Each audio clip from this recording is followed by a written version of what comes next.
The vote was unanimous. Even Thelgzara, her mandibles trembling with suppressed rage, voted for peace.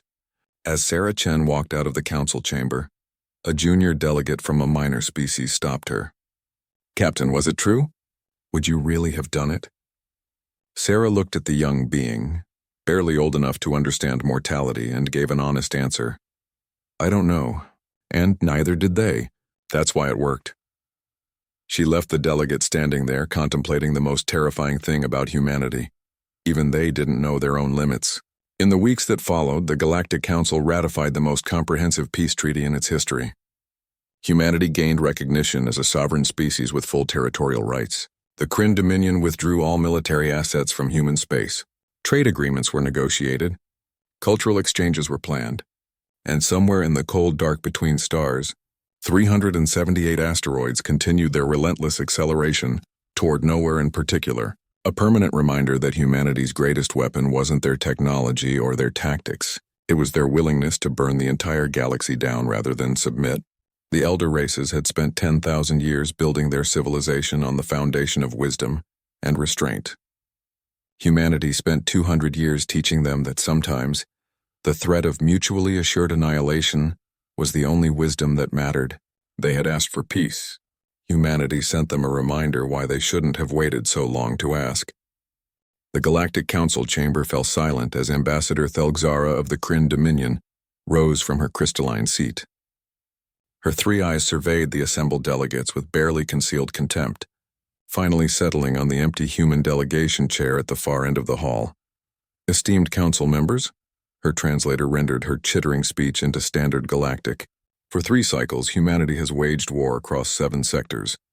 They have violated 42 ceasefire agreements, ignored 68 diplomatic overtures, and destroyed countless vessels of species who only sought to defend their territories." She paused, her mandibles clicking with satisfaction. "Today we petition this council to formally declare humans a galactic threat and authorize a unified military response." Murmurs of agreement rippled through the chamber. The humans had been quiet lately, too quiet.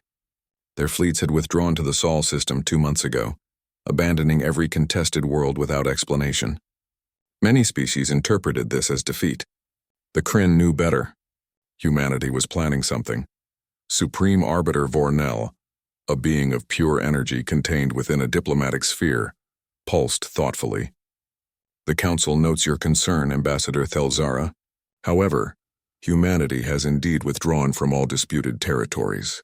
They have sent a single message requesting a formal peace summit. Should we not at least hear their proposal?" "Peace?" Thelgzara's laugh was a harsh clicking sound. "Humanity doesn't understand peace. They are a violent species barely 2 centuries into space travel. They possess none of the evolutionary wisdom that comes with millennia of civilization.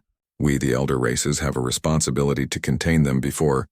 The chamber doors exploded inward, not with violence, but with a sudden pressurization equalization that sent datapads flying, and lesser delegates tumbling from their seats. Through the opening strode a single human in a plain black uniform, unmarked except for a small blue and white flag on the shoulder. No weapons, no entourage, no ceremony. Captain Sarah Chen of the Terran Defense Force walked to the human delegation chair as if she owned the station. She didn't sit. Instead, she placed a small device on the table and looked directly at Thelgzara. "You asked for peace," Sarah said, her voice carrying clearly in the vast chamber without technological aid. Humans had evolved for persistence, and that included making themselves heard. "We're here to remind you why you should have meant it." Thelzara's exoskeleton actually chittered with amusement. "You dare enter this chamber with threats? You stand alone before 60 species, each more advanced than more advanced." Sarah interrupted, and something in her smile made several delegates shift uncomfortably. "You've been traveling the stars for 10,000 years. You've refined your weapons to perfection. Your shields are mathematical marvels. Your tactical computers can calculate 1 billion scenarios per second." She paused. "And yet, in 3 years of war, not one of you has asked the important question." Vornell pulsed with curiosity. "And what question is that, Captain? Why did we stop?" The silence that followed was absolute. Sarah activated her device. A holographic display materialized above the council table, showing star charts, trajectories, and numbers that made the council's military advisors lean forward with sudden interest. For 3 years, you attacked our colony ships. You destroyed our outposts. You declared our expansion aggressive and your containment necessary. Sarah's voice remained conversational, but her eyes were ice. We fought back because that's what humans do. We're not particularly smart, Ambassador Thelgzara. We're not as evolved as the Kryn, as computationally advanced as the Vrix, or as spiritually enlightened as the Zanari. Then what are you? Vornella asked softly. Persistent. Sarah tapped her device again. The hologram shifted, showing a slow-moving object in deep space. Then another. And another. Hundreds of them, positioned throughout the galaxy in a precise geometric pattern that became clear only when viewing the entire network at once. Those are asteroids, Thelgzara said, confusion entering her voice. No, Sarah corrected. Those are relativistic kill vehicles.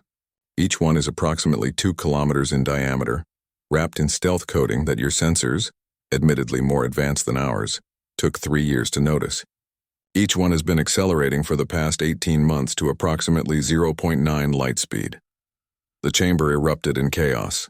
Delegates shouted, translators overloaded trying to keep pace with a dozen languages simultaneously demanding explanation. Only Sarah remained calm, waiting for the noise to subside. Impossible, Thelgzara finally managed.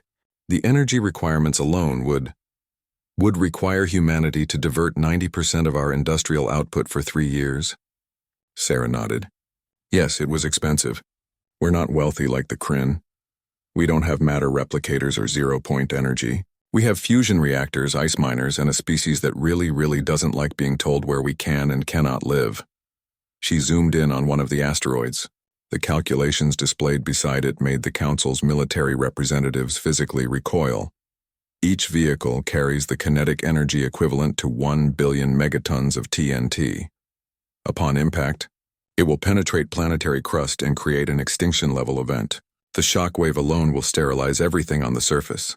Sarah's tone remained factual, almost educational. We have positioned 378 such vehicles. Each one is currently targeted at a Kryn military installation, shipyard, or colony world. You're bluffing, Thelgzara said, but her voice wavered. Am I? Sarah gestured at the hologram. Your own sensors can verify everything I've shown you. In fact, I encourage you to do so.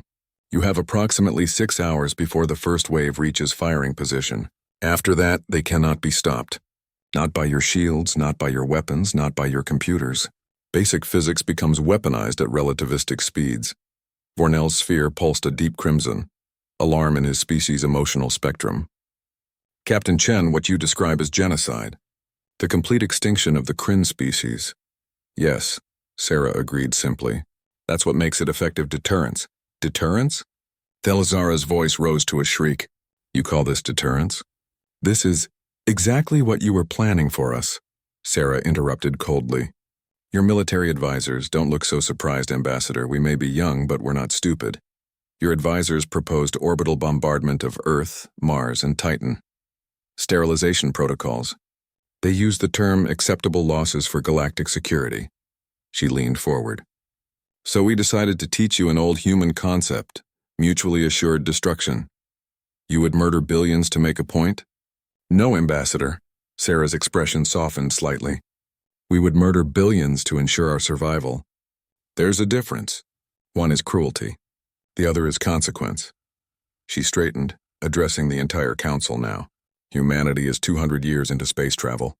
We are crude, violent, and yes, probably too aggressive for your refined sensibilities. But we're also the species that learned to split atoms before we learned to leave our planet. We're the species that survived ice ages, plagues, world wars, and our own capacity for destruction.